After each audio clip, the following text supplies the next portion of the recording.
Невялікая вёска Дзераўная знаходзіцца зусім недалёка ад абоз лясноўскага палігона, дзе рэгулярна праводзяцца ваенныя вучэнні.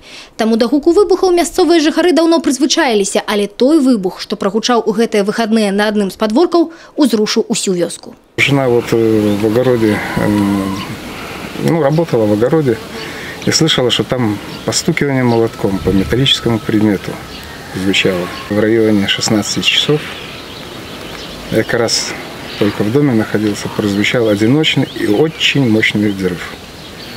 Значительно сильнее, чем стреляли там танки 152-го калибра. Вот. Я выскочил на улицу, уже бежали соседи-дачники и кричали, что взорвался Леня, сосед.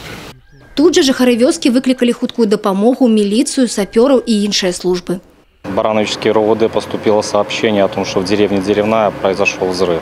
Взорвалась ручная противотанковая граната РПГ-7. Предположительно, ее ручной электропилой пилил местный житель во дворе своего дома, который на месте скончался. На данный момент проводятся проверочные мероприятия, назначаются соответствующие экспертизы.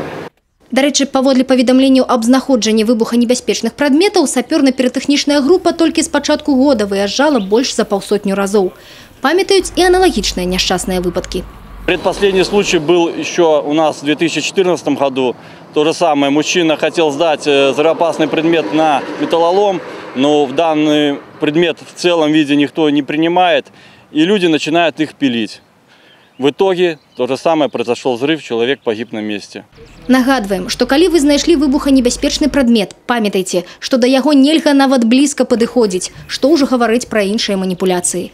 Першае, што трэба зрабіць, гэта званіць 101 ці 102. Алена Ракуць, Алеся Зеленко і Мікалай Руцкі, тэлерадыёкампанія «Брэст».